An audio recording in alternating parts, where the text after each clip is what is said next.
TAC member. Okay, Mark, Okay. you can go Okay. ahead and get us Okay. started when you're ready. Okay. So I'd like to call this meeting to order. My name's Mark Bunch. I'm TAC Chair. I work for BP as a regulatory advisor for our biofuels business. I'd like to now hand over to. Well, I'd like to well, first of all, I'd like to welcome TAC members and also welcome the public to this meeting, which is our 12th meeting, I believe. And now I'm going to hand over to Pam to read the conflict of interest statement. Thank you, Mark.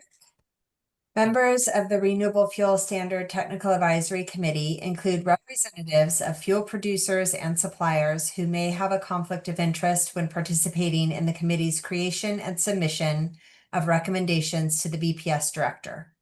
If you have a potential conflict of interest, please state your name and the business with which you are associated. After disclosure, committee members with a potential conflict of interest may participate in any subsequent discussion and vote on the issue giving rise to the potential conflict of interest. So the way we manage this is just to go around and do a roll call. I'll ask each TAC member to unmute yourself, state your name, the business with which you're associated, and this morning I'd love to hear your favorite season. Mine is summer, so I'm now sad because it's over. Let's start with you, Mark Bunch, please. Yes, Mark Bunch. I'm regulatory advisor with BP, and BP is a supplier of fuels into Portland, both fossil and biofuels. So we have a potential conflict of interest. I would say that my favorite season is the fall. It's especially with all the fruit and vegetables, and I'm a hobbyist winemaker, so that sort of is part of the time that I look forward to. So that's my favorite season. Thank you. Ender? Ender Reed, Public Affairs with Neste, and we could potentially have a conflict of interest. Favorite season would be spring for sure. New life, new beginning. Love spring. Mark Ventura. Yeah, I'm Mark Ventura with Phillips 66. We have a fuel terminal in Portland, and we supply fuel in Portland and in the state. So we have a potential conflict of interest.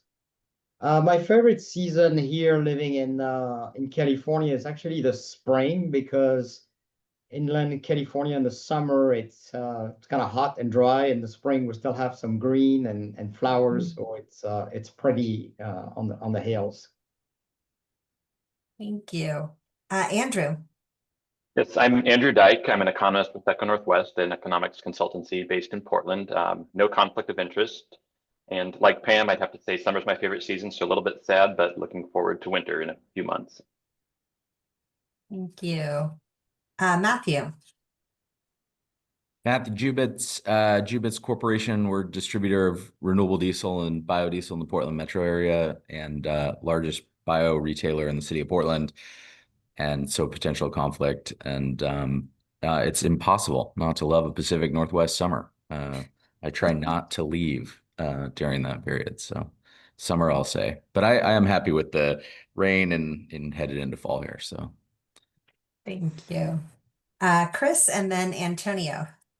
Chris Eford, Next Clean Fuels. We're in the process of developing a renewable diesel SAF production facility in Claxon, so I have a potential conflict of interest.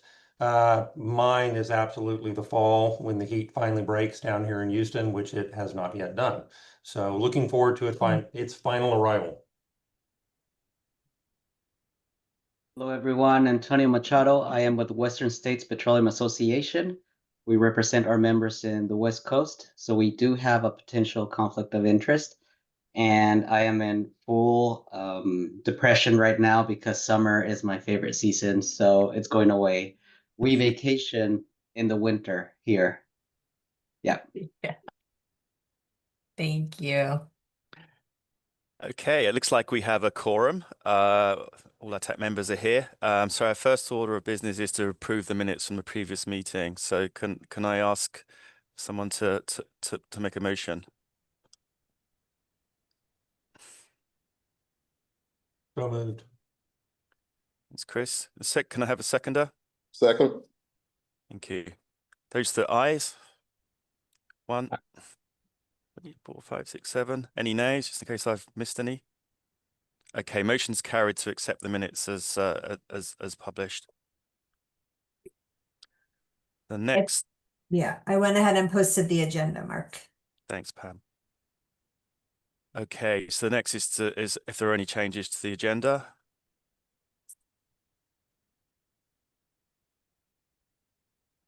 Don't think we have any proposed changes. So I think we're good with the agenda as is. Great.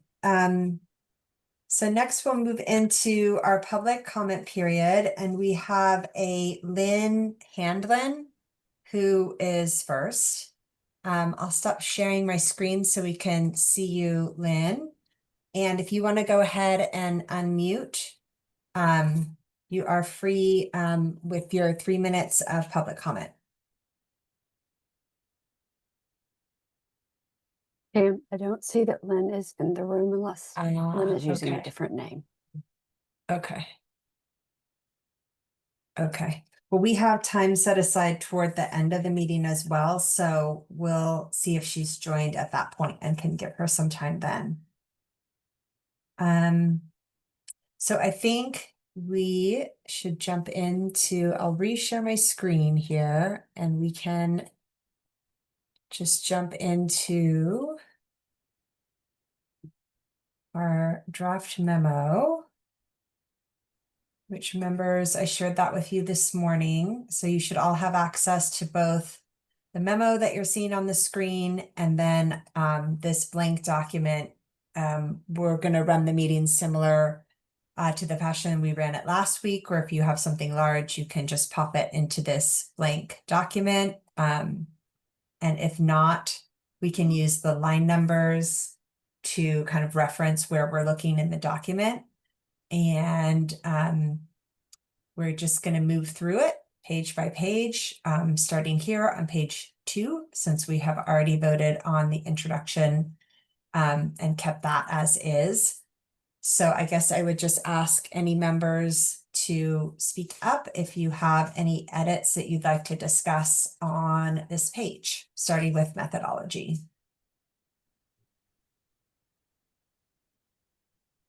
I don't think on the, I don't have anything on the methodology, but I have something on the recommendation and rationale. So I guess go ahead.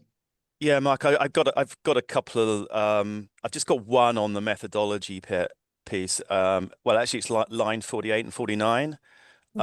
Just for consistency, we have removal in there and put suspension. I think that's something that we kind of agreed earlier on what was we had above. So just to be consistent. Yeah. And that's 49 as well. You have line 49.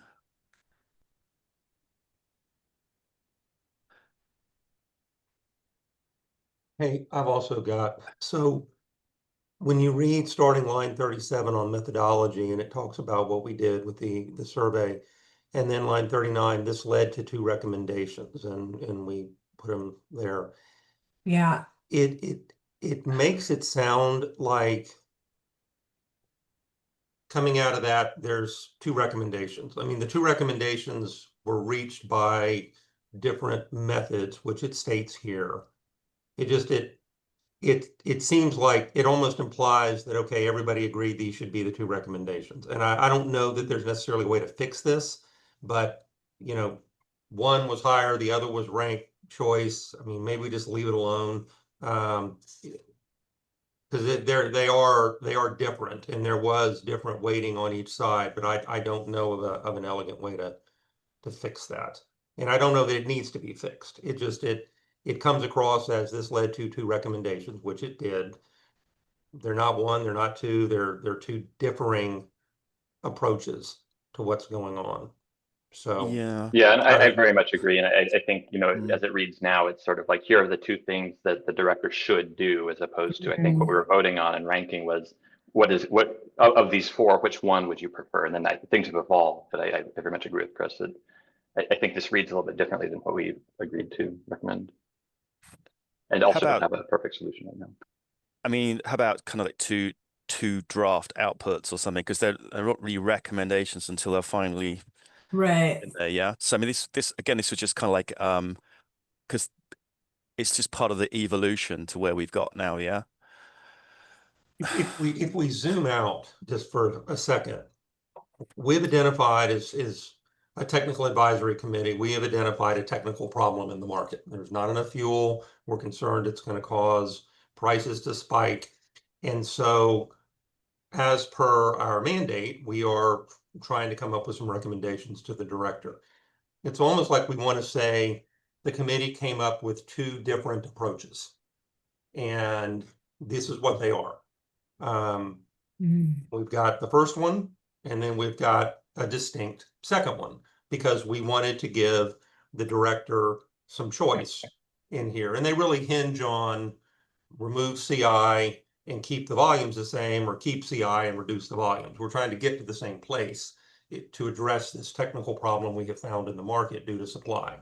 So I don't know if there's some way we could work on that language just to But Chris, talk about the fact they are different. Anyway.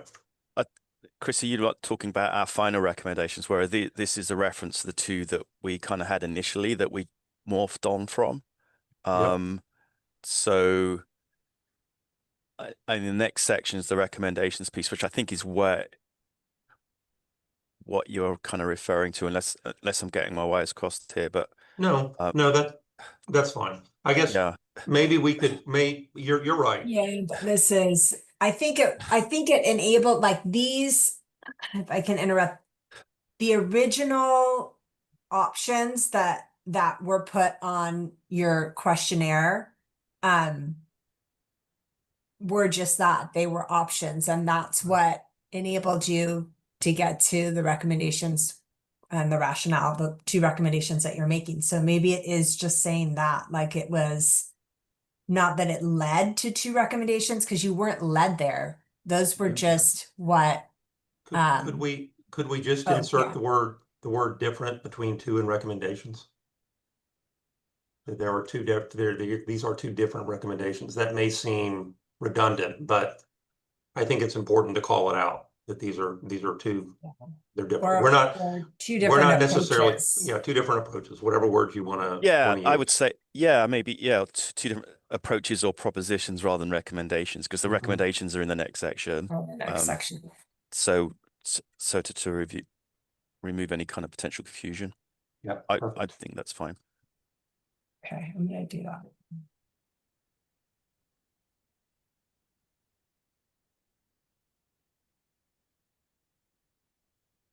Yeah.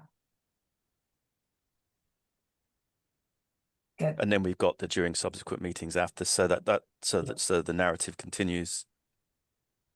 Cool, got it. Fine. Yeah, good.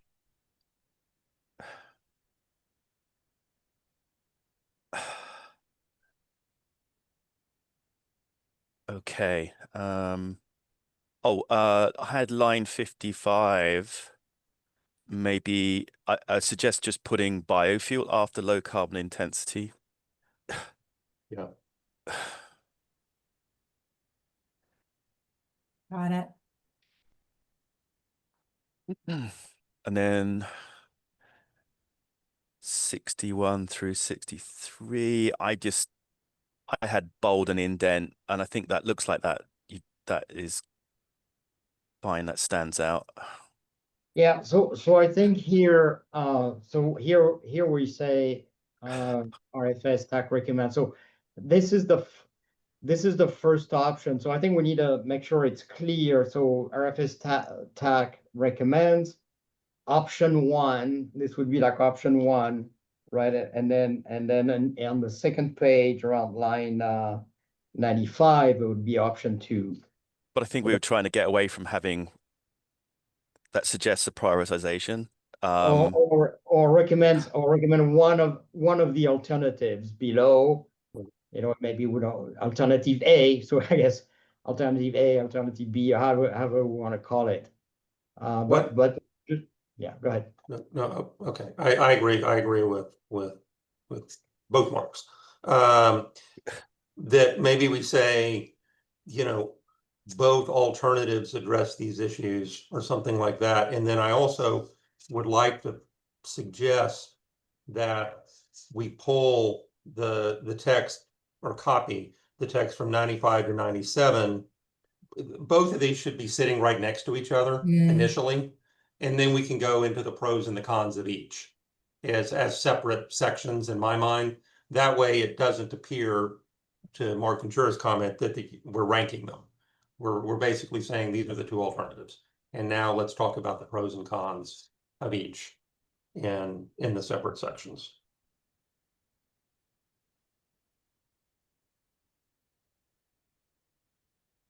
I think breaking them out like we're breaking them out does imply, one over the other. There was a suggestion a few meetings ago that these go into a table next to each other.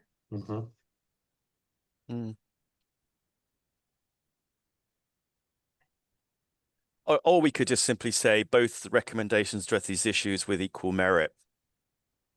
And then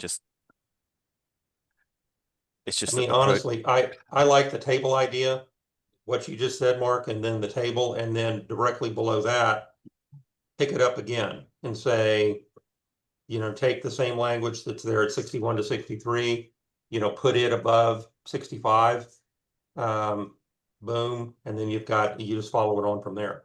So now you're basically saying, here's the two alternatives, and now let's go through them.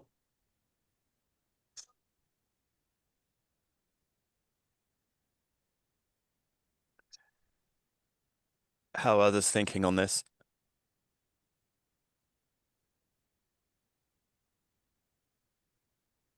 Yeah, just that we're clear that we're, it's one of the other, not both. As far as implementation, it would be one of the other, not both at the same time, right? So yeah, just I agree having a statement here, the recommendations or the options are, A and B, and then we elaborate on each option.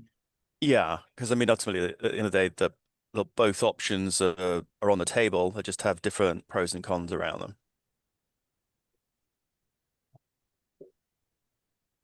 So is this something, Pam? I know you've kind of got the cursor here. Is that something you'd easily just kind of make a 2-column table or something and drop those in? Yep. I can do. I just wanted to get. Assuming folks are good with this. Oops.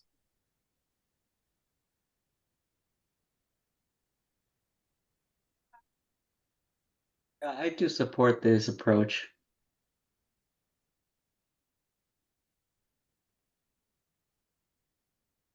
So we did have with equal merit as a proposed addition. And I'm just going to copy it for now.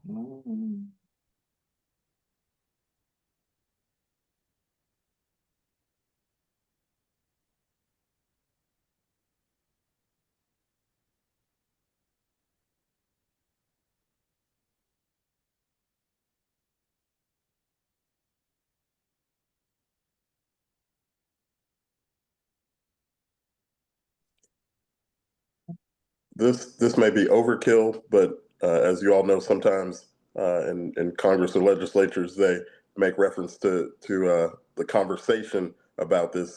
Can we notate that we had this conversation? I mean, this is the crux of the document. What we're saying, having these two alternatives. So again, that may be overkill, but director could certainly look back at this conversation.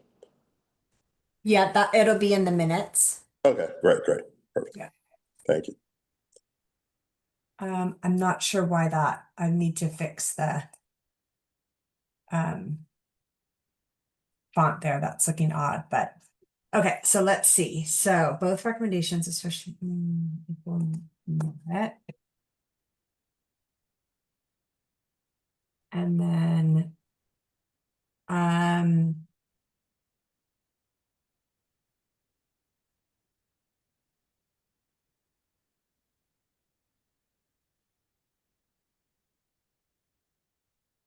it's not formatted the way I would like it to look right now, but I can work on that. I guess I'm just wondering if there was some talk about adding additional language around, now we're going to give you the pros and cons. I'm just looking for a good place for that to land.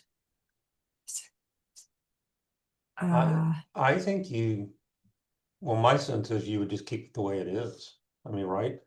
Because you've got this is like your summary table. And now you go into, sorry, I'm pointing at my screen.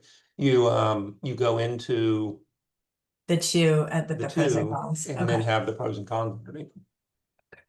It would be really nice if this was on this page, but I'm not seeing a way. Eli, if you want to jump in, or I could send you this document, Eli, if you have some thoughts on adjusting it while we move on. Yeah, I think the easiest thing to do is just push your header down to the next page and say remainder of this page intentionally left blank. Yeah. Yeah, I think that works. Okay. Just insert it. Yeah, you don't have to worry too much about the formatting because, as you edit, things will move around. So you can finalize that later. Okay. This is driving me But nuts. I think we probably want to, I don't know if we want to identify this alternative as a, A and B, 1 and 2 or whatever. And then when we get into that discussion here, so we might want to reference alternative A, alternative B, just for clarity, just as a suggestion. You don't really reference back. Like just knowing the document at this point pretty well, you don't reference back to one or the other. So I'm not sure that would be needed. Okay.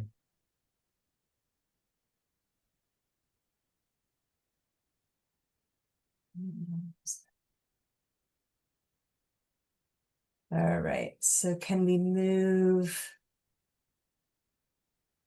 on starting on line 63 through 88? And I'm going to make this larger, see if that helps folks.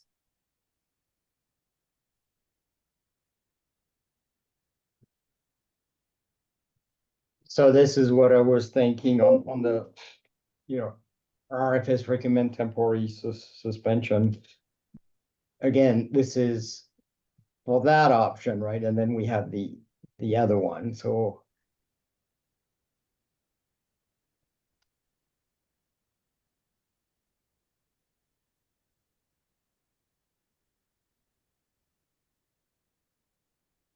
maybe making like a sub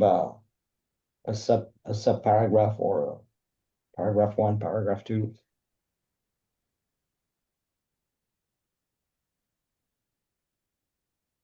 I'm sorry, I didn't follow that. Okay, so we're starting here on line 63, and that goes all the way to the next page. If you scroll to the next page, it goes to pretty much line 95. And then we start at line 97 and we say RFS TAC recommends again, but this is the other alternative, right? just from a presentation standpoint, not the content, but just from a presentation standpoint, that's why I suggested to have on top of both of those sections have labeled something like an alternative 1 or an alternative A, an alternative B, so that it's clear that it's not both that we recommend, but and the reader can see, oh, this is related to this option and this is related to that option. Yeah, I completely agree. We need some kind of heading there.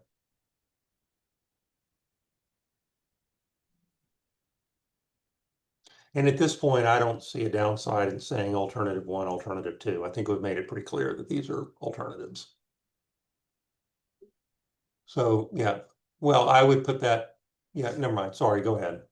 I don't know that you have to put it there, or you could just put it at line 62 and say alternative 1, and then do the same thing down lower for the second one.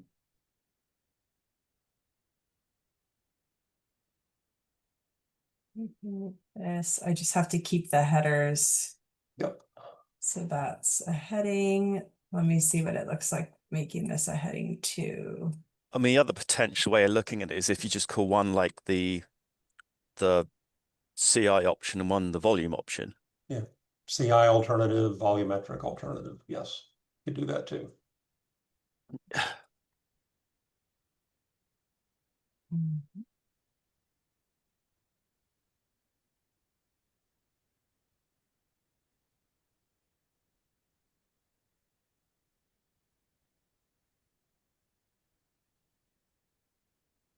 Yeah, because it's just the two different levers you could potentially pull.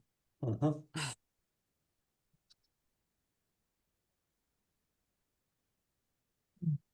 Sorry.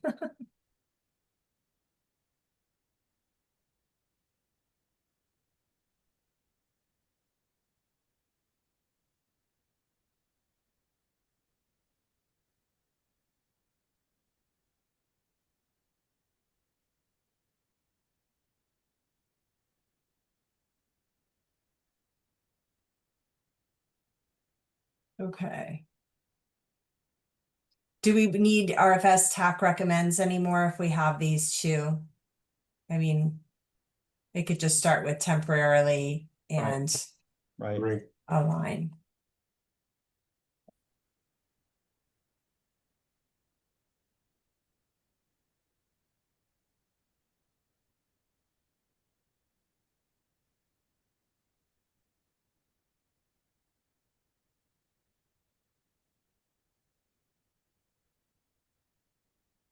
Good. Okay. Make sure that's Okay. saved. Good. Okay, so any other changes on this page? I'm good. I've got a couple on the next page, I think. All right, moving down. Starting on line 88 now. Now keep in mind, if you have the previous draft, your line numbers will have changed, but just a bit. Yeah, Probably. I'm Yeah. just doing some cross-referencing. I think it was in the pros and cons in the volumetric alternative. There what's the old line 122? Okay. So that was in the cons bit. I'm just having a look now. Let's see. Where I think it says where it says unlikely. Unlikely to be any change. I was just going to say, just like maybe suggested just changing it unlikely to a low probability of. Again, it's just kind of. Yeah. And then in line There 123 or is the a old, low probability. Okay. yeah. And then the old line 123. We need to change that reference to 1 year ahead to 2 years ahead. Yep. I'm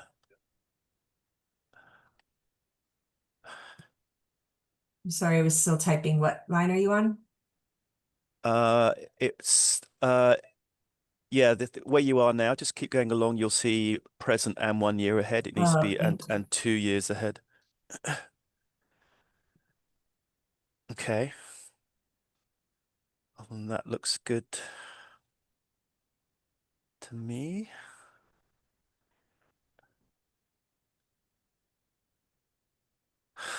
Then I haven't got anything else till the market conditions piece. I don't know if any other folks got.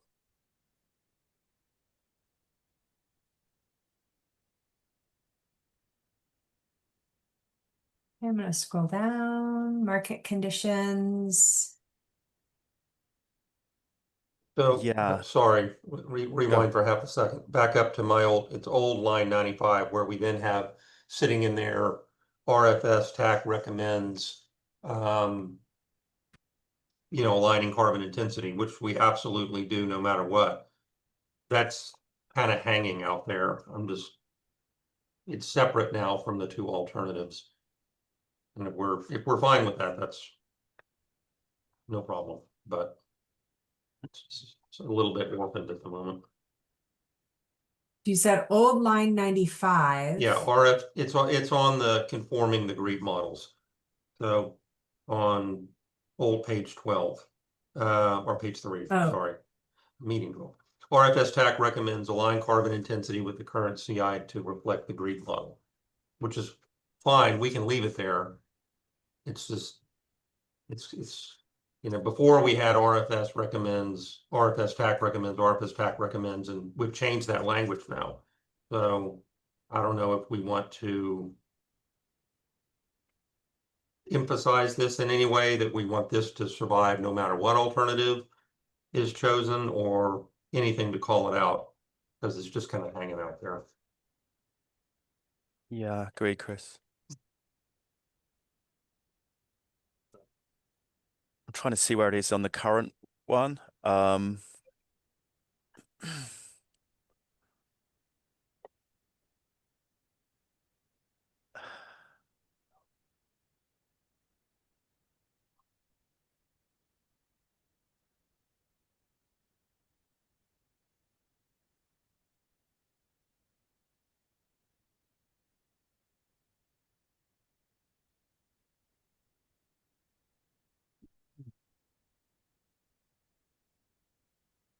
You know, so this one really is kind of a definitive recommendation, but we want to pull it up to the top before we even get to the alternatives, because this one, I think, carries across no matter what.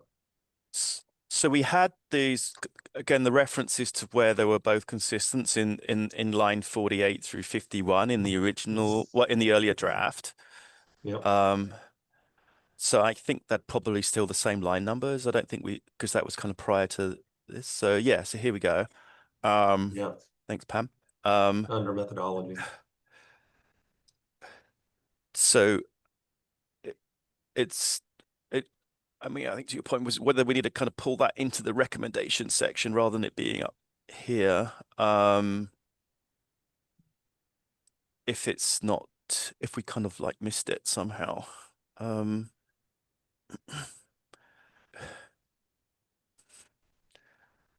mean, it's still in the document. We can leave it. It's just that, you know, that is, I do think we might want to tweak the language that basically says across both alternatives or something like that. I mean, we think this has to happen no matter what. Yeah.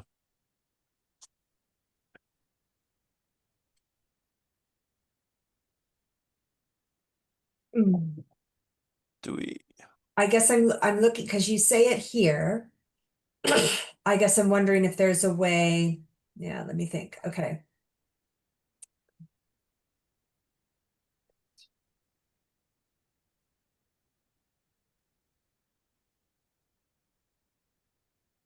I feel like it belongs here. Yeah.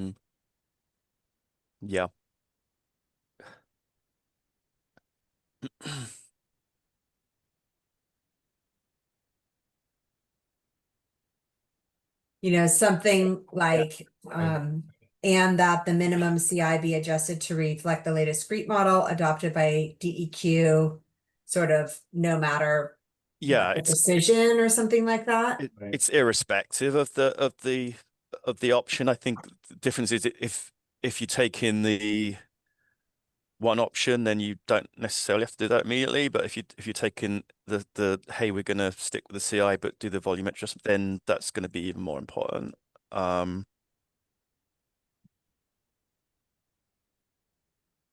yeah. Let me try this and see what you guys think.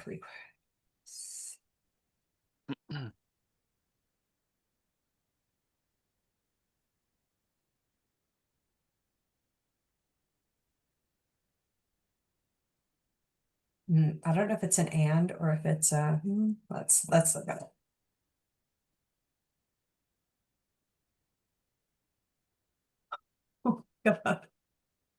That's weird. It won't let me delete that period.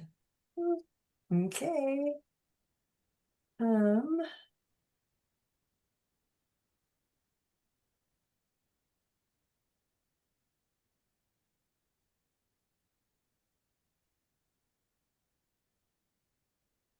Yeah, that's good.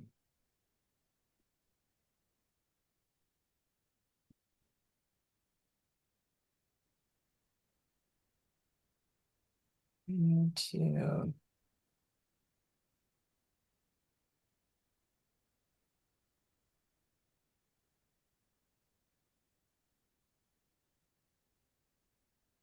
okay.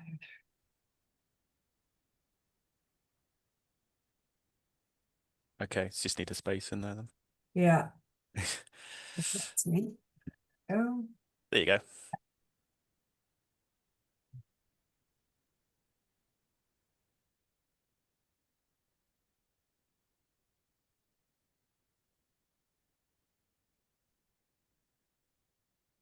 Okay. You will have an opportunity to read this before voting, and we will make sure that there's public comment before you vote as well. So don't think that this is the last time you'll see it.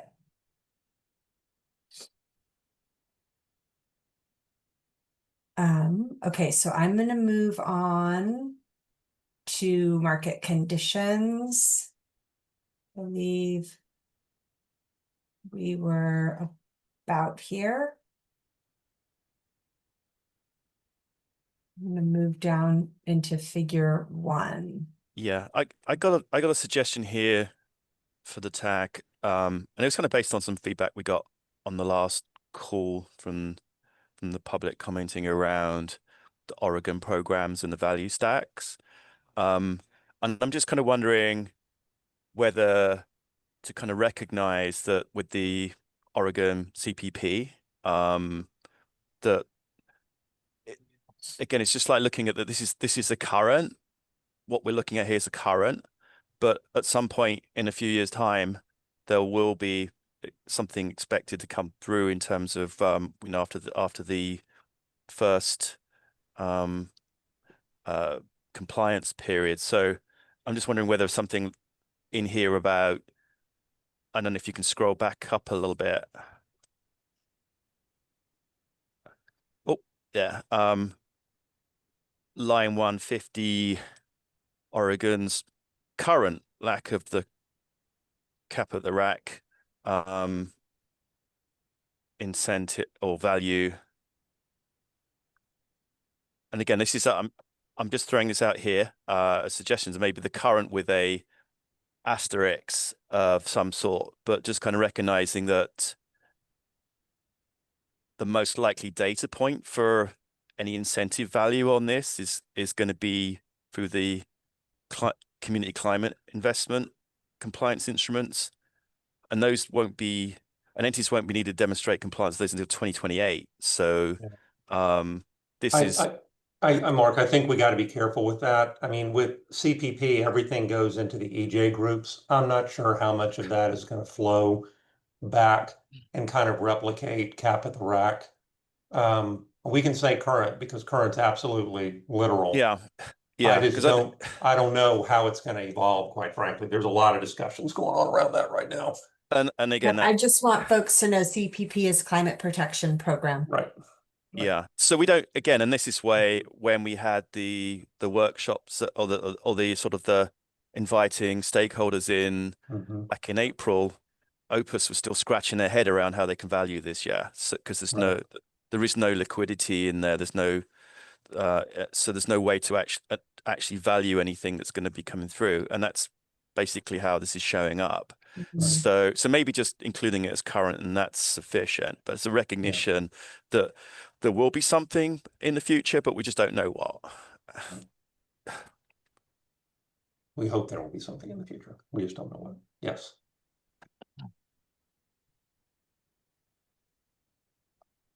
Are folks okay with that? I'm good with that.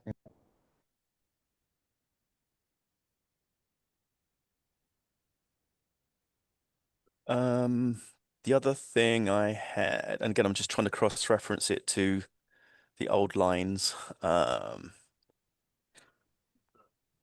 was more of a kind of a cause and effect thing. So, okay, so it's going to be like from line 165, and I'm just for simplicity, I'm going to drop this into that that page that we have to share.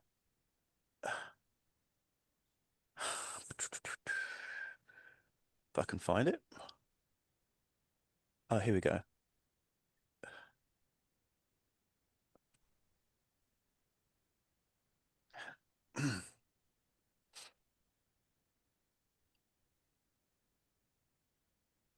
Yeah, and that was just me, that first statement here, just the Okay. one out there. Yes. So kind of So, addressed that so already.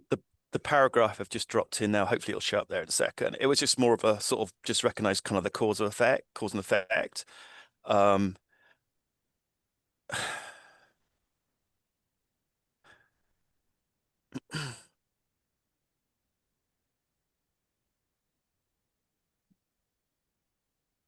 My only comment on that would be to suggest maybe we replace this will to this could.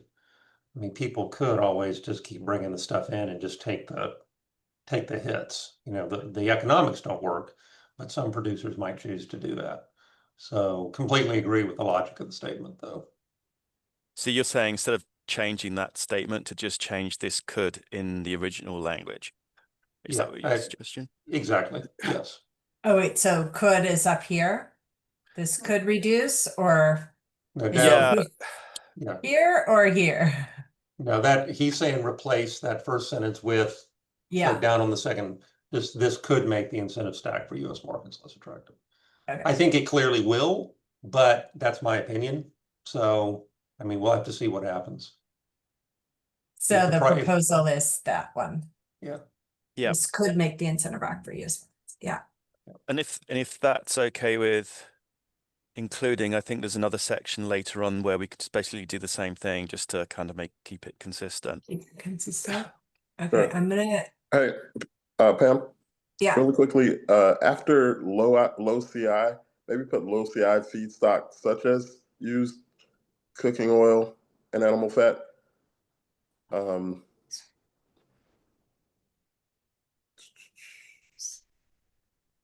Low CI feedstock Yeah. such as used cooking oil and animal fat in major regions of the world. Yeah, good catch. Sure thing. Chris, it's a little different what I heard you say. I thought you were saying this will make the incentive stack less or which could be less attractive. Like the incentive stack's going to be less. Yeah, it's not really. It just, you're just saying people might do it anyway, even if it's Yeah, economically you're feasible. correct. You're correct. Okay. Yeah, this I will. for me, I would Yeah. could make it less attractive to supply the region, but not, it will make it. Yeah, the only caveat on that, and we're going down a rabbit hole here, is, you know, the RFS went back into OMB for rethink based on all the public comment. We don't know what it's going to come out as yet. I think it will stay similar to what they had before, but we just don't know. So, but Matthew, your point is correct. Yeah, I do think it will make it the actual incentive stack, you know, the Z, the REN, less attractive. And then supplier will just have to make their own call as to whether or not they're going to go ahead and take the hit and bring it in anyway.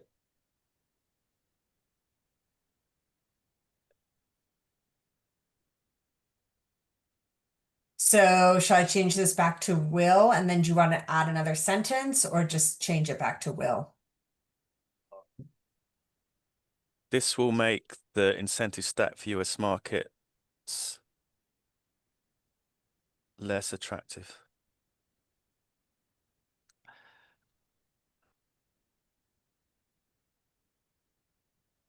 I guess I'm just a little uncomfortable with the definitive word like will. We just don't really know what's going on right now. But I'm not gonna make a big deal out of it. It's fine either way. or will likely. There you go. That works. Yeah.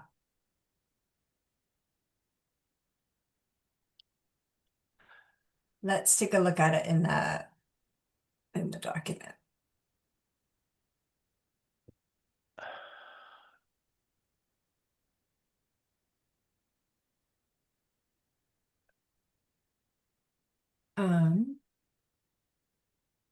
Oh gosh, where were we?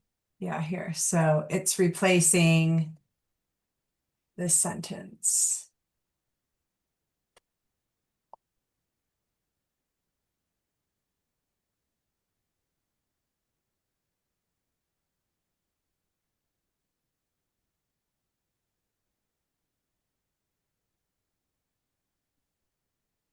Yeah, and there's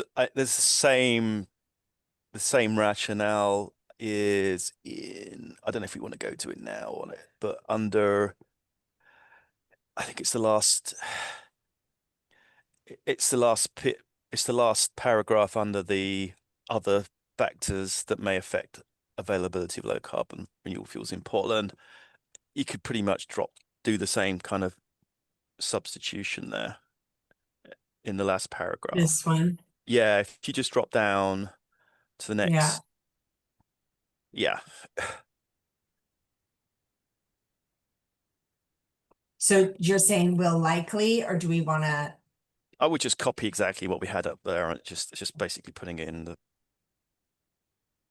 Let's see if folks.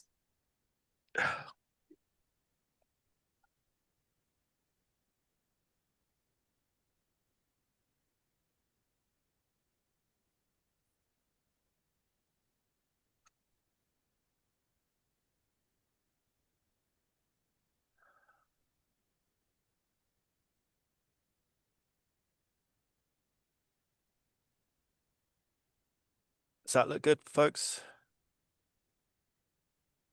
Yeah, I'm good. good. Okay. So we still are here. Okay. So again, I'm just trying to cross-reference the old lines. Oh, I think it's just when you get to the next edits I have are when we basically do it referencing some of the sources. I think that's probably the next page. So unless anyone's got anything on this. Yeah, there we go. Oh, maybe just go up slightly. Just so we can, yeah. So on line 175, I would just add after EPA, put state, and then a comma, then news, because there are some references to state programs in there as well.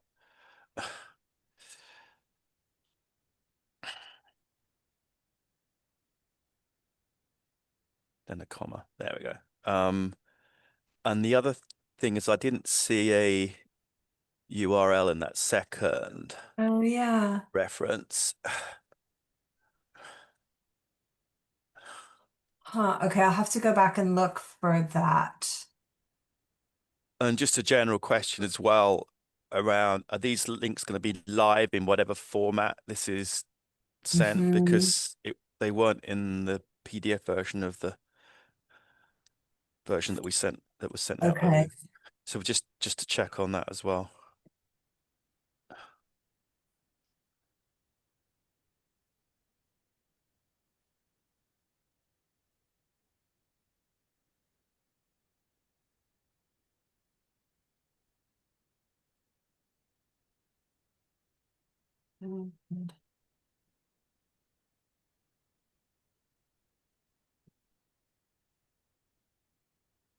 Okay, got it.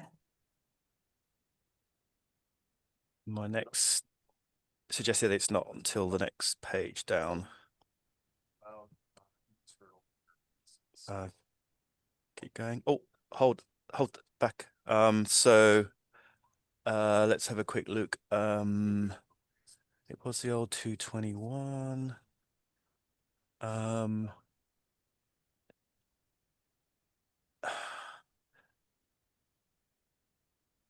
Bear with me. So I'm just trying.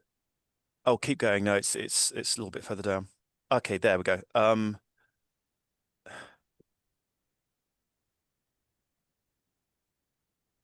So line 227, change uncertainty to uncertain.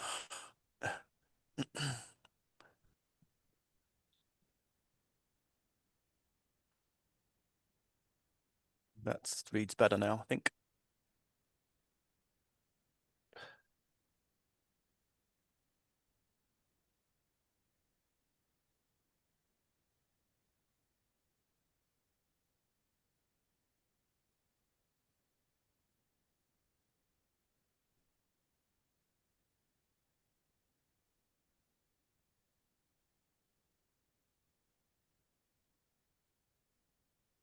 If we've got that, I've got one under air quality if we're done with the Okay. section above. So the way this reads, impacted by the CI of the molecules of renewable fuels, is not impacted by the CI of molecules of renewable fuels. They're regardless of the same. What we're saying here is that there's no impact. Renewable diesel and biodiesel supplied by Portland local area is not impacted by the CIs. The molecules and renewable fuels are the same. That's not factually correct. The renewable diesel and biodiesel are different molecules. So the overall point of the paragraph, I don't have any problem with. It's just they're not actually the same. So I don't know how you want to reword it, but they're two different ASTMs. The molecules are actually different. Yeah, I think the point here, yeah, obviously biodiesel renewable still are different. The point I'm just trying to make here is the for any given, so in the renewable diesel, the CI doesn't impact, has no impact to air quality, and same thing in the biodiesel. So maybe Why don't we say something like impacted by the CI as the effect is the same or something like that, as opposed to referencing the molecule. yeah, maybe remove. Yeah. Just let's say that the CI, yeah, can remove, yeah. So it would be removing molecule air quality is not impacted by the CI. Yeah. Just remove it. Yeah, just remove just remove as the molecule of Exactly. as the molecule. Yeah, and pick it back up at of renewable fuels. Yeah, there you go. Yeah. Just remove that. Yeah. Yep. Okay. And this whole CI limit excludes temporary pathway, this references us specifically. We've had conversations with DEQ. We don't see this as being a big problem, but I understand what it's saying. I think we can leave it in or take it out. I mean, you need to remove are the same also, right? Because the sentence doesn't make sense. Oh yeah, yep.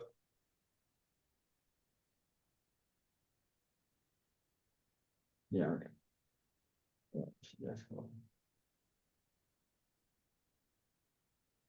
Yeah. Okay. Okay. Okay. So now what I was commenting on there is the CI limit excludes temporary fuel pathways. Technically correct, but I don't think, based on our conversation, since this references us specifically, we don't think this is a big issue for us, just based on conversations with DEQ, but we can leave it in as a potential risk. Okay.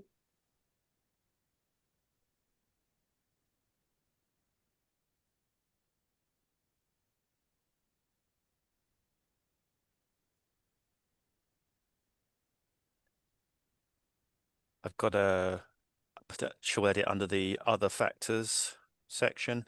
If everyone's okay with the terminal capacity bit,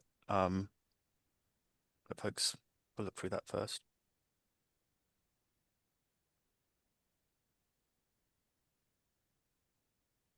Okay. Okay, so yep, let me again, I'm just cross-referencing to the old.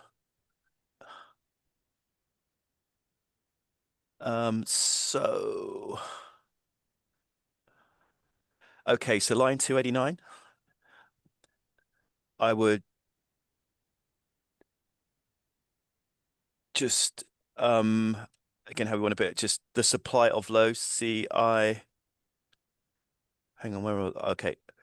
reduce the supply of low CI renewable fuels attracted to the USA, yeah? Or what would be my suggestion? Because we're talking about a federal program or to the US, yeah. So it's not necessarily going to reduce the global supply of renewable fuels. It just means that there might be other places that it goes that are more attractive.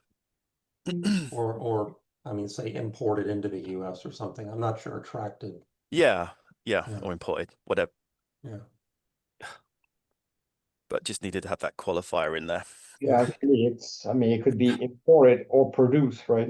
Imported to the US or produced in the US even, right?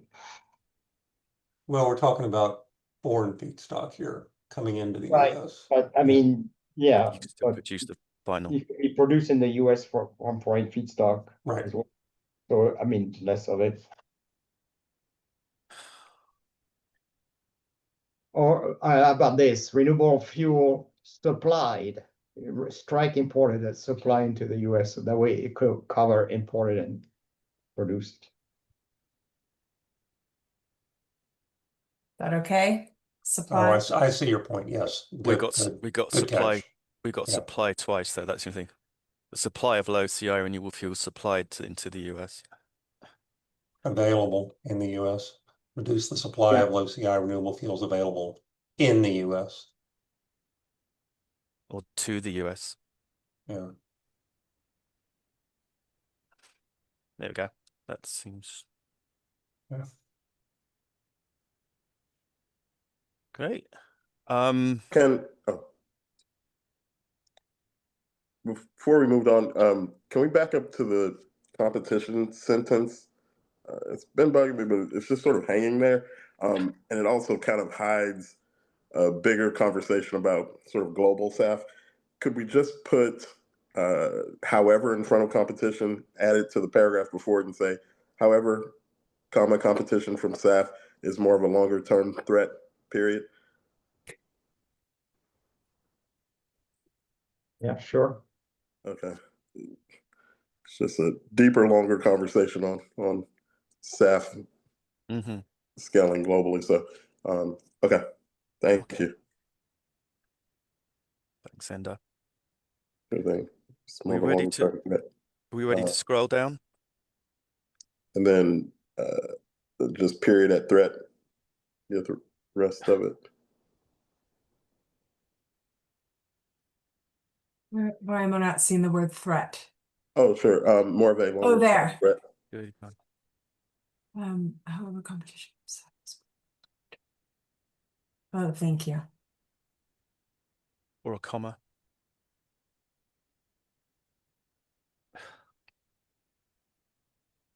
There we go. There we go. Do we need the rest of the as without? Or It's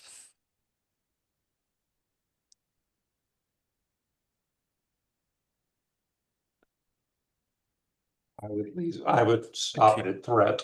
I mean, yeah, it's just a much bigger conversation. We need to have 2 or 3 more paragraphs on that.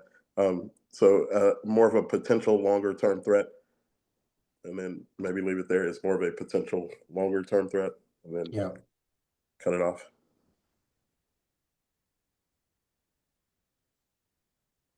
Yeah. Yeah, agreed. Yeah, just kill the rest of that. There you go. Thank you.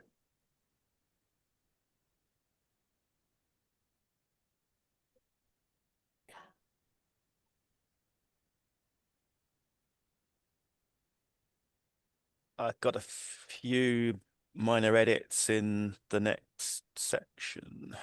And this section lost its header. So this was meant to be right, there we go. a heading. Yeah.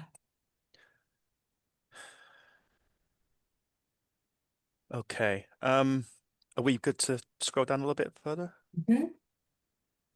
So let's get to keep going. Okay, here we go. So here, table 2. I would just say, can we have the the numbers all at the same decimal point places? Is it 2.00 in that first one? Yeah.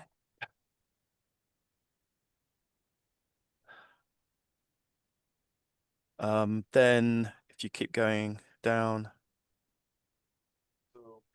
keep going, keep going, keep going, unless I've missed something. Oh, here we go. Can we put potential in front of conflict in that right column of the table?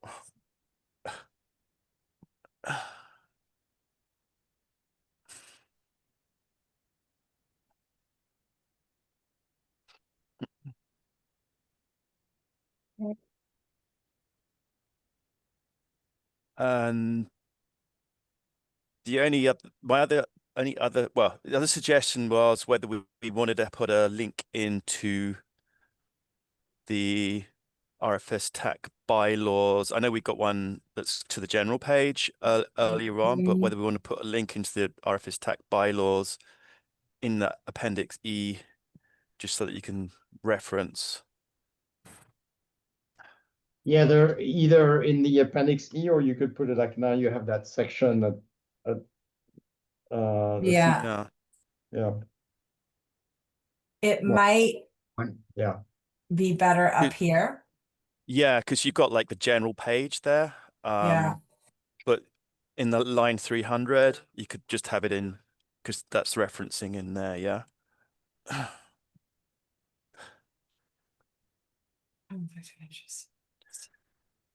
And well, actually,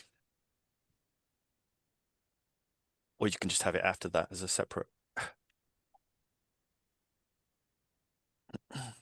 I just need to make myself a note here. Do you want me to drop the link in the? Oh, if you have it handy, yes, please. I do have it, yeah.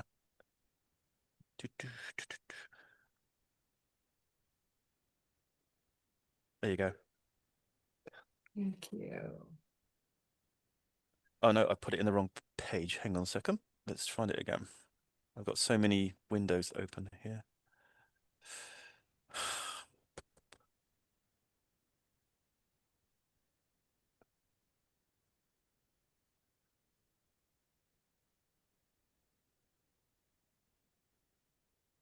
Right.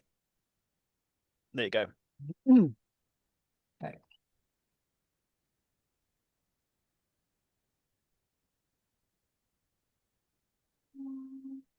I think I see this. All right, not coming through, but I am still listening to you all.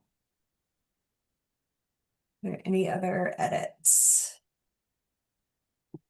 Only thing I had was suggesting just putting the page numbers like X of Y, so that you know how many pages are, so you know you've got a complete document. Okay.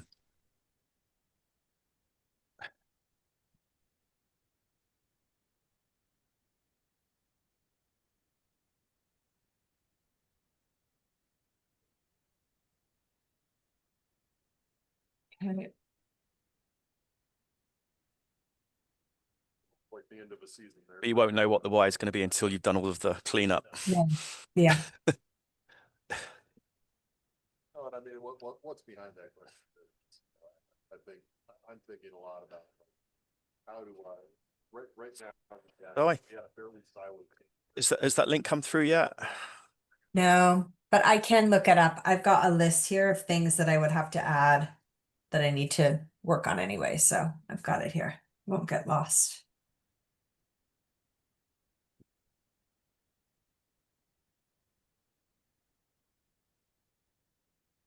So should we vote on this, or, I mean, because we could vote on this, you know, with obviously, formatting could be done later on, right?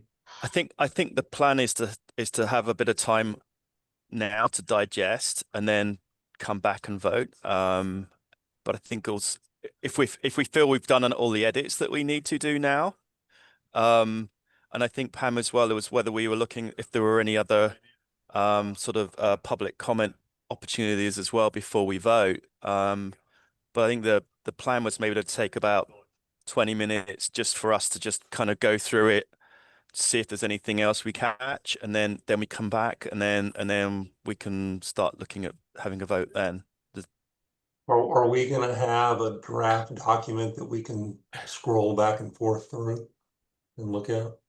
Yeah, why don't I suggest this? Let's take our public comment from Lynn if she's joined, so you can hear that before we take time off. Lynn, are you here? So you can unmute. I do not see Lynn in the participants list. Okay, thanks, Eli. Okay, so yeah, my suggestion is I will PDF this now as a clean document and send it to you. I can email it to you now. And I mean, we can leave the meeting going, but just go off camera. It's actually 20 minutes to 10, so come back at 10. Okay. See if that's given you enough time. And then that will give me yeah, I can make my list of all the edits I still need to make, so those can go into what you vote on. So I'll take that time to write that up. Okay, so Okay. let's meet back at 10. Look for an email from me in about a minute. Great, Okay. thank you. Thanks. Thank you. Thanks, Pam.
I'm not sure if you're aware, but you're still sharing your screen.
Hi, RFS TAC, if you can rejoin the meeting.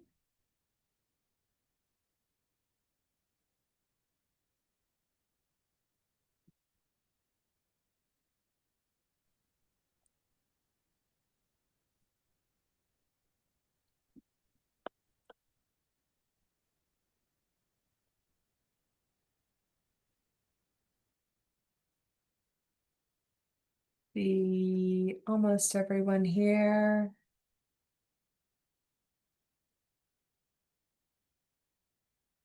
Give Chris a minute. There we go. There he is. Hello, welcome back. Was that an adequate amount of time? Anybody need more time? Okay. I was good. Thank you. Okay, so if you feel prepared to vote, someone will obviously have to move to do that, but I do want to share. I just had one suggested amendment. Okay. And that where we have on line 63.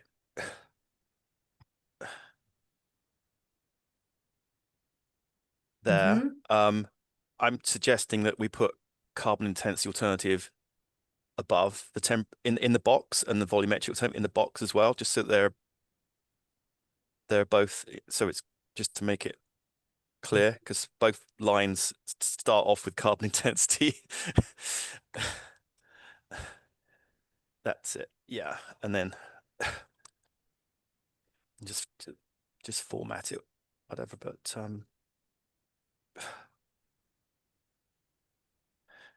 just makes it very clear then that which one's which.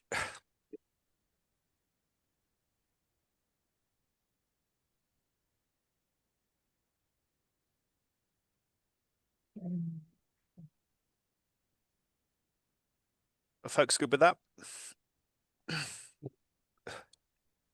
Yeah, that makes sense. It makes sense.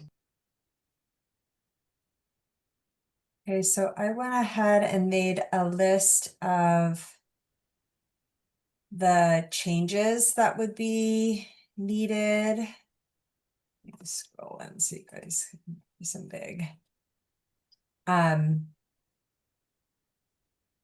So if you were to vote, you would need to vote on accepting the memo with the following changes. Okay. So I'll just give you a minute to read through those. Okay.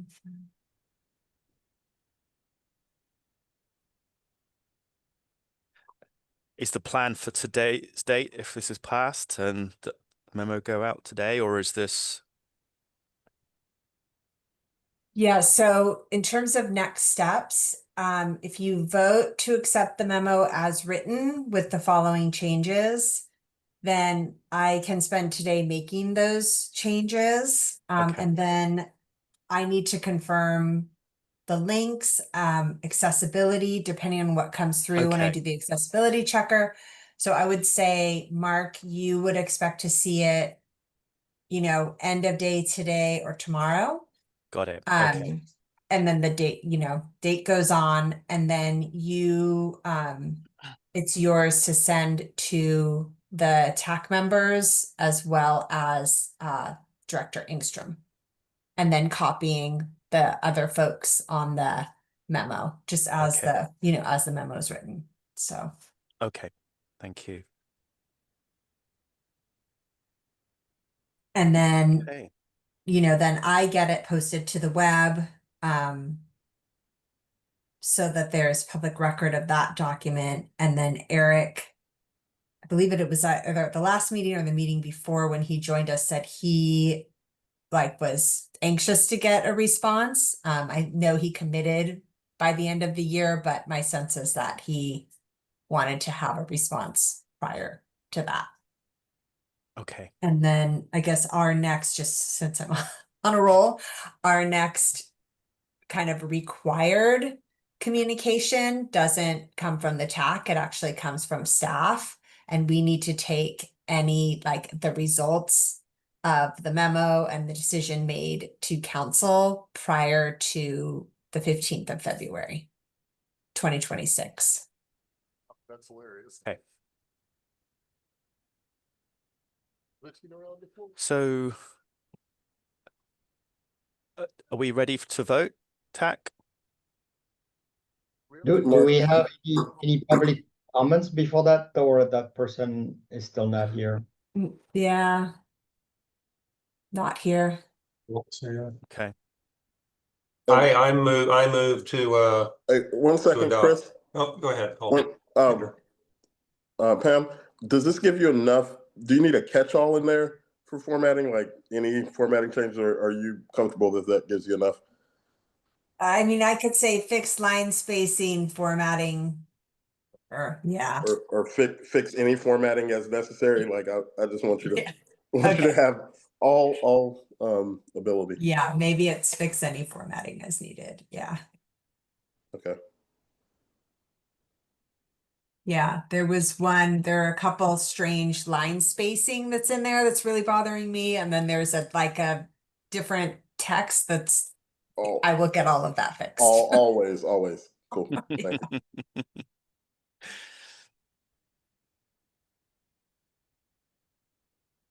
Chris, you were Very gonna. good. I hereby move to adopt the report.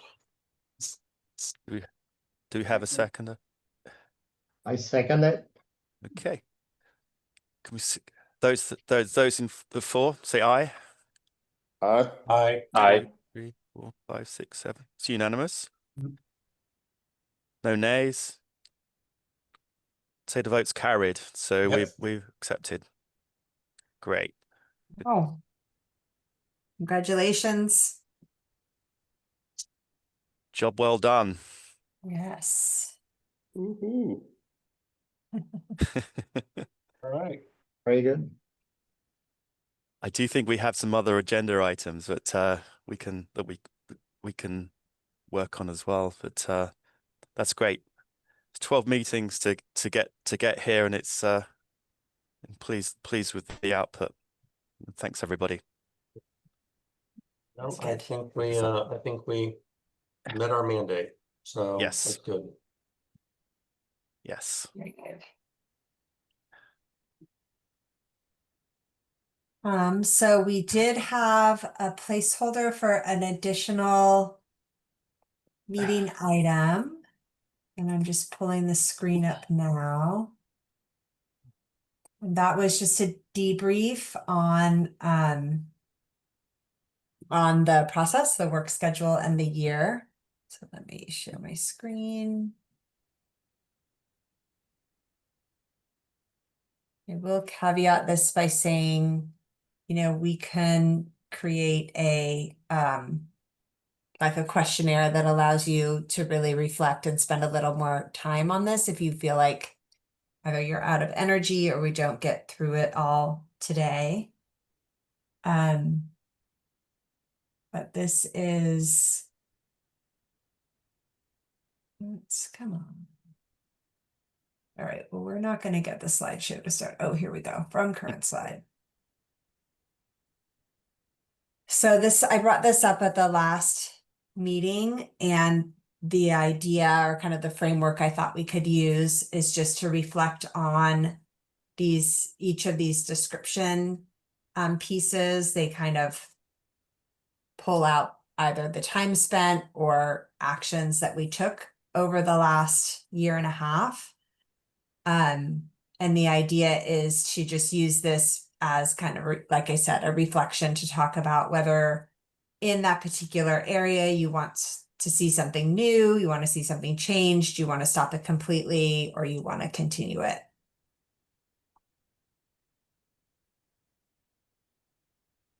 So there's no particular, we don't have to do it item by item. I think you are familiar with the various aspects of our meeting. So I would just say if somebody has thoughts they want to share, you're welcome to share them now. And I'll take notes.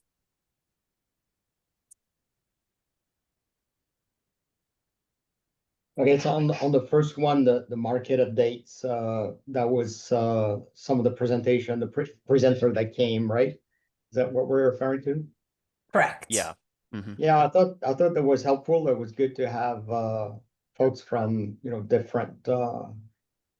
different companies or different agencies presenting, their view of the market or the regulatory aspects. So I thought that was good. Pretty much everybody did a good. Everyone who came and gave a presentation, I think, had a good effort, and it was good information that we can include in the report. So I mean, if maybe something to consider indeed as market condition evolve, and might want to have another session in the future as we gonna continue to look at those issues. I think it's building on Mark's feedback as well. I think also it's important to make sure that we try to represent as much as possible all aspects of the supply chain, and it was I think a lot of valuable insight from sort of those that are kind of close to the point of sale, for instance, and kind of working back, as well as sort of looking at it from a supply perspective as well, which was really helpful.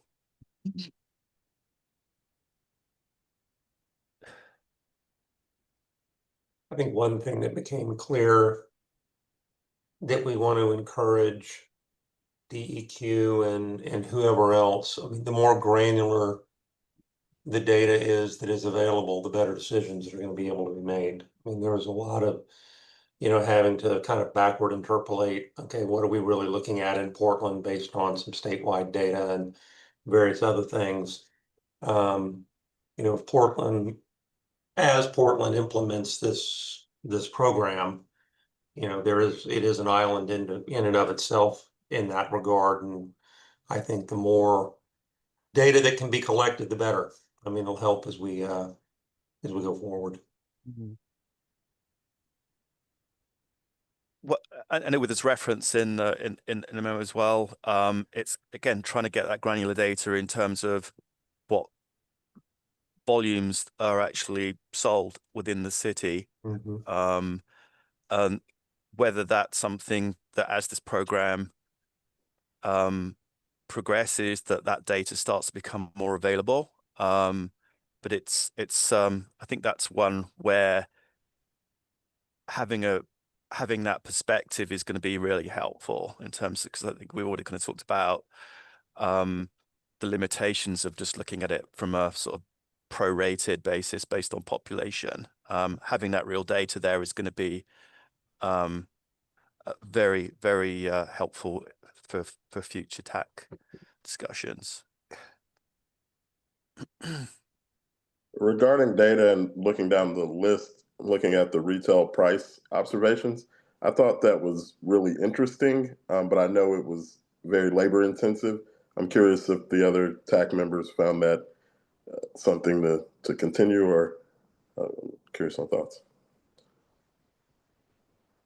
I think that one is kind of difficult because I don't think there's that much difference between what's existing at the moment in Portland to what's going on at state level. So although it's good for getting that methodology there, you wouldn't expect a delta between the two now.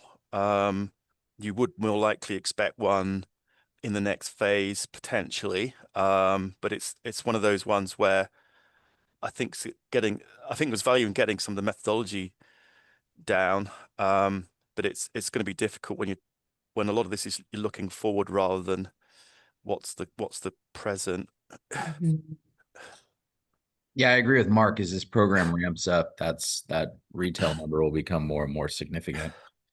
I do think that's probably something in the future to spend some time on how that data is collected. What kind of retail price I mean, how we collect the retail price in the area. Yeah, and I very much agree with that as well. I mean, it will hopefully prove to be useful data. It didn't add a lot this time, but I think it is sort of a baseline. And as others have said, getting a methodology right can take some time, and we have a couple of years to get that right. And as the program ramps up, we might see something more useful, more interesting.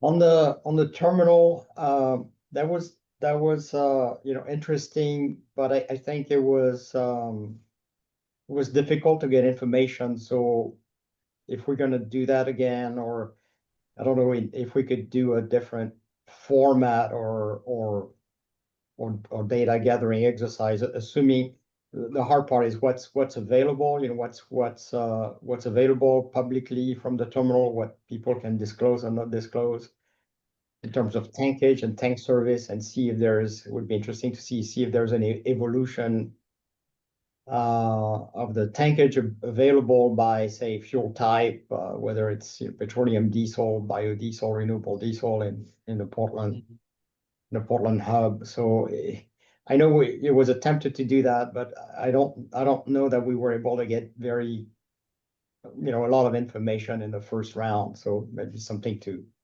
investigate a bit further. Yeah, and Yeah, if I recall correctly, both times we conducted the interviews, we only heard from half of the companies. About 6. Yeah. And it's difficult because kind of there's probably some competitive sensitivity around it. So not everyone's terminals are like to have the same capabilities. I think the other complexity around this as well is that a lot of these times are third-party terminal operators, and they're basically they have customers which are basically the sort of the BPs, P66s of the world as well. So a lot of the time, if you're doing these things, it's almost in tandem. The terminal operators will say, "Well, we'll do what we're asked to do in our contracts." So it's almost like you almost need to talk to both at the same time. But again, you're still going to come up with this kind of competitive sensitivity. Yeah.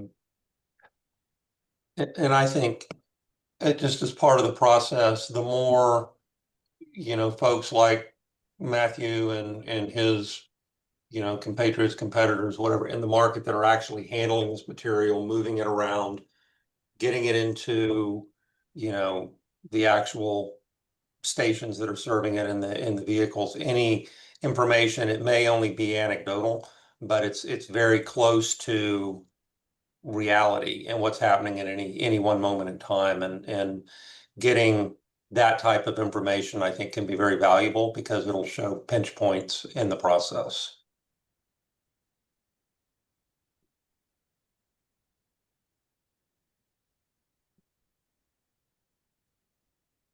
The fuel forecast is one of my favorites. So, I follow that, and I know a number of us are following that. So I think this is useful information.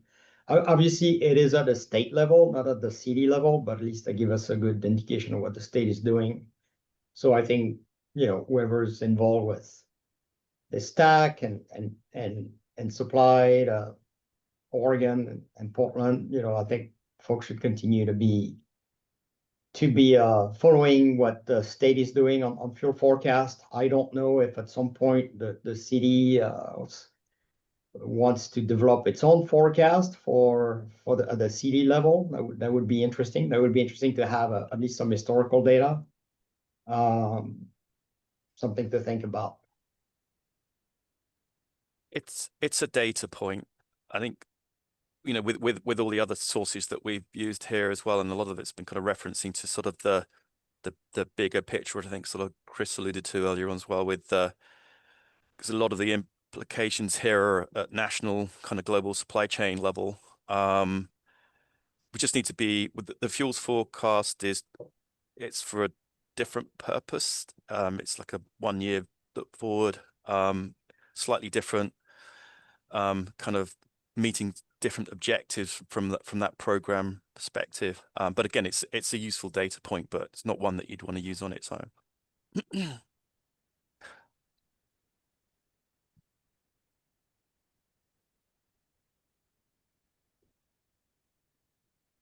So I thought yeah, go ahead. Oh. Go ahead, Mark. Oh, you go, Mark. Go on. We're just gonna go down the list unless you have something. I was just moving to the anonymous questionnaire, but Yeah, I was gonna down to this one too. So, you wanna start on that, Mark, or? No, I would just say that I thought that was very useful. And sort of again, how you kind of aggregating that afterwards and have it being, pulling that together, it really does help. So I would say, yeah, keep doing that. So just a reflection to me on this is, so that was an interesting process because at the beginning of the TAC and until that questionnaire, the kind of the opinions of the members of the TAC were kind of kept secret or at least aggregated, not identified by members. Until the point that we get the questionnaire, and eventually we could see what everybody's position were, and then thankfully we were able to get to a conclusion today. So there was kind of a period of time where things were like a little bit, I would say, confidential or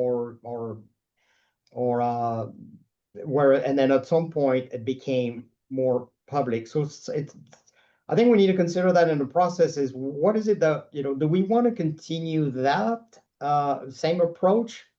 And I don't have a solution here, or do we want to be, let's say, we'll keep it open from the beginning, and whoever wants to kind of have a position one way, it's well known, or it's not anonymous, or do we want to keep anonymous throughout the end? I don't know. I mean, it's something to think about, at least internally in the discussion. Mike, it evolved, didn't it? And I think when we started to, I think it's that when we had that last face-to-face, and we were really starting to kind of work on them and collaborate on developing these approaches, and you can see the differences between the first two that were kind of called out and where we ended up. Kind of difficult to do that anonymously, but I guess it just seemed to kind of gradually sort of evolve as we got closer and closer to getting a consensus around the recommendations.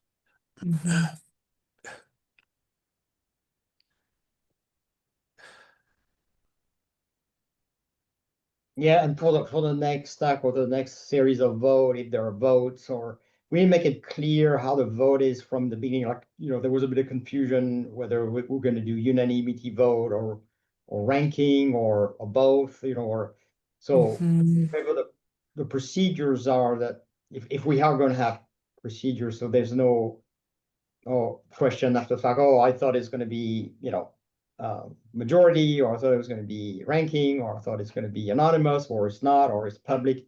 So that, people are kind of clear from before.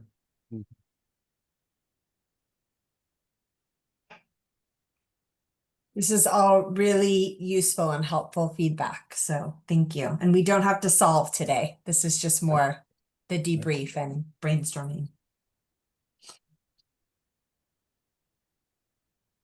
On the RFS program data summary. So this is, I think this is the Portland RFS, right? Not the EPA RFS. So yeah, that was good. So that was good. We had some good kind of a starting point. I think there were some open questions on volume, so that weren't addressed. So I think as the program just started or recently started. So I think that's all obviously good information, the data point, part of the data point we're talking about. So if we could, on an aggregate basis or whatever, obviously not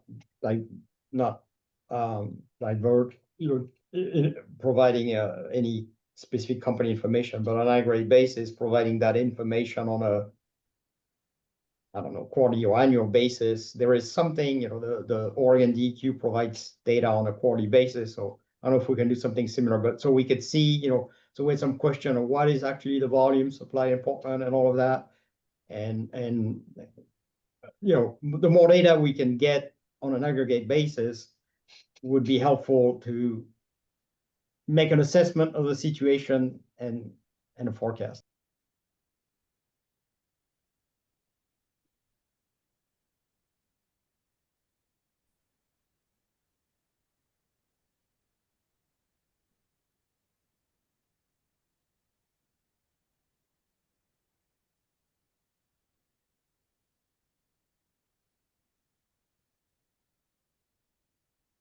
Not sure what that means, the draft memo review number of in-person meeting. What is that? What does that mean? Yeah, so we met the first year, we met just once in person, and that was to have the market updates. And then this last year in 2025, we met once for that market update meeting, and then again, which kind of kicked off this review process because you had a draft memo, and that sort of kicked off that process. And now we've had to have these sort of final editing meetings online, which are a little wonky, a little quirky, or maybe less smooth. So just thoughts on number of in-person meetings when you kind of get to this final stage. Like, would it have been more useful to meet one more time in person? We've gotten it all done. Maybe this was the best route. Just thoughts on that. Personally, I think it's always better if you can, but it's maybe you can't always. That's the thing. So it's like, have we got that right balance? Because we're not all located in the area, so it's may be more difficult to get to more frequent ones. But I mean, for me, the in-person ones are very valuable. And if it was practical to do more, I would say so. But I think you might end up finding that you've got you have to balance it. I also think as well that it's good having. I think the way this is kind of played out, it's good having that kind of rather than trying to have one whole day meeting, get it thrashed out. It's good having the shorter ones and after, so that you can soak on stuff and then go back and have another look. So rather than trying to kind of get everything in one go, I think again this today went nice and smoothly. The foundation was for the previous calls and the interface that we had to do that. So yeah, I think the in-persons are necessary when we're bringing in, people to give market updates and provide information, because it gives you the opportunity to have a good flow, ask questions, etc. I also think, as we're getting into the drafting, we've got maybe a 50% memo or I don't know about percentages, but to the point where we can have conversations like we had at the last in-person. I thought that was I agree, that was a very effective meeting. Inevitably you're going to get into a situation where you're going to get into iterations in these drafts, and that I think you pretty much got to do online, because you're not going to be bringing people back for, these tweaks and those tweaks. But I think it was a pretty good blend. My personal preference is always in-person meetings, but practicality means you have to balance it.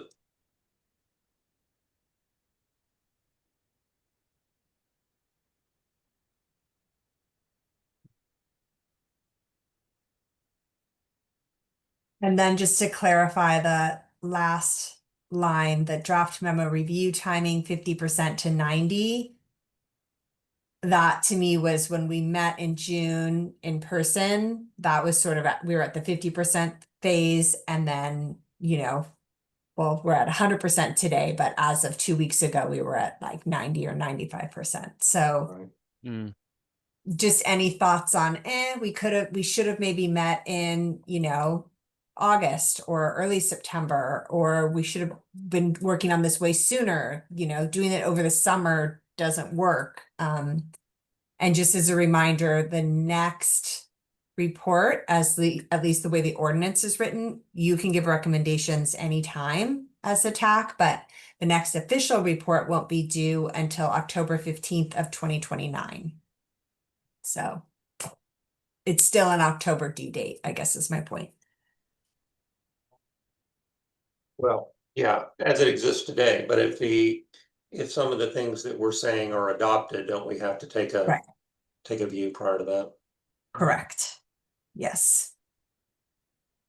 Yeah, I think again it's probably just down to whatever is in front of the next TAC. Yeah. I would say that, and again, on the sort of practicalities, and it's better to maybe build in more time for these things and maybe not use rather than, I mean, because I think the last one we had was we could have probably got more done, but we just ran out of time. Yeah. So this is why we had the 2.5 hour now, because by the time you've got to the actual sort of to the meat of it, you literally sort of a third of the time of the meeting is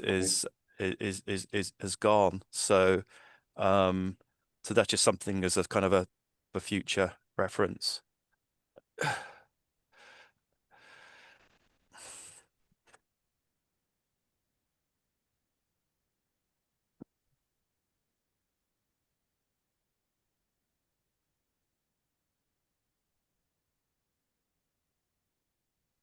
Is there anything new that you wished we would have done? Well, one thing you don't have on here is kind of like the use of facilitating and that's been very helpful.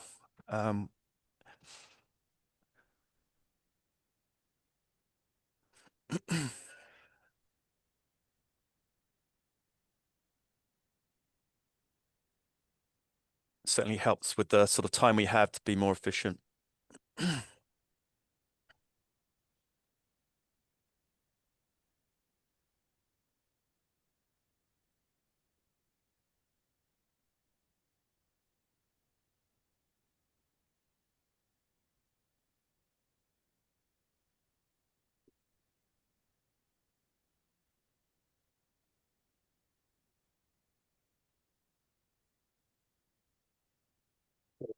Some of this we ought to sleep on a little bit. If we have some other ideas, kind of come back with them.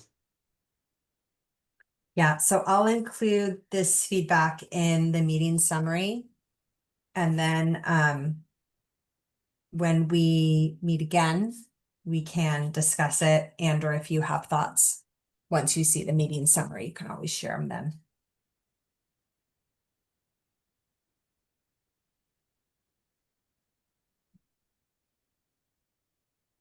So in terms of meeting again, have a couple of options, and I guess we can kind of move into the like next steps, next meeting discussion. So in terms of meeting again, we don't know exactly when the director is making his recommendation. So I guess my suggestion would be that we wait until we have that direction before we meet again.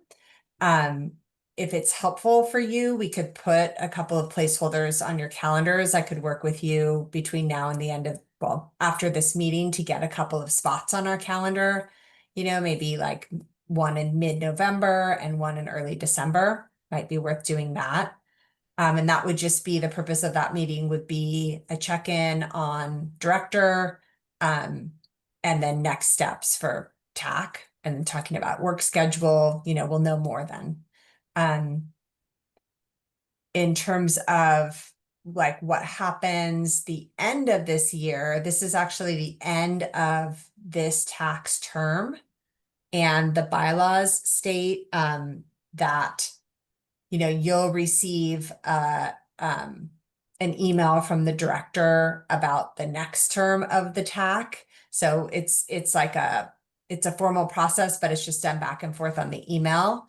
And then he will invite you to serve on the TAC for the next period, which is actually a 4-year term. So that all transpires by the end of this year. So by the last day of December, you will hear from the director on sort of being invited to represent on the next TAC. And then you have a choice of doing that or not.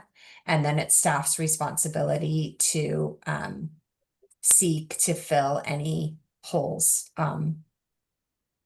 that might happen. So, yeah. So this is probably an appropriate time for me to mention that I'm going to answer that I won't be I'll be standing down at the end of this term. But from the TAC, I'm moving on to a new chapter in life. So I'm actually retiring from BP at the end of this year. So I just wanted to mention that it's been a pleasure and honor to work and serve with TAC colleagues and with BPS staff and the stakeholders since this TAC's inception. So again, I wish this program well, and the City of Portland is going to be a very special place for me. So thank you. Congratulations. Yeah, Thank you. congratulations, Mark. and Thank you Congratulations. so much for your leadership. Congrats. Thank you. I Congrats. appreciate it. Thank you. Yeah, thank you, Thank Mark. you, Mark. Well done, Mark.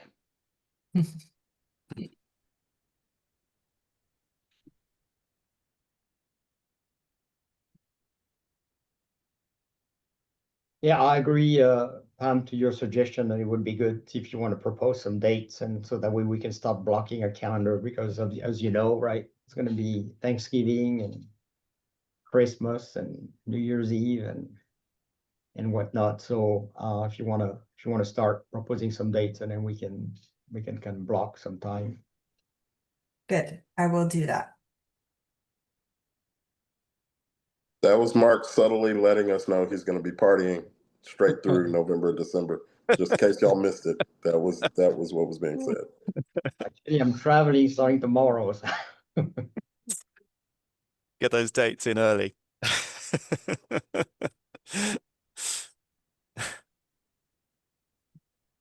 Okay. So we got anything else on the agenda, Pam? We do not. Okay. So if that's the case, then again, I just to reiterate, it's been an honor and a pleasure to work with you all, and I think we're in a really good place. I think sort of I don't know where the time's gone fast so quickly with this being our 12th meeting, but so I'm just going to wrap up this and basically call this meeting to a close. Thank you very much to all TAC members, and thank you for the public and all the stakeholders that were involved in pulling this together. Wish you all the best. Thank you. Excellent. Yes, thank you. Thank Bye. you. Thank you Bye. Thanks, very much. everybody. Thanks. Take care. Thank Thank you, Mark. you.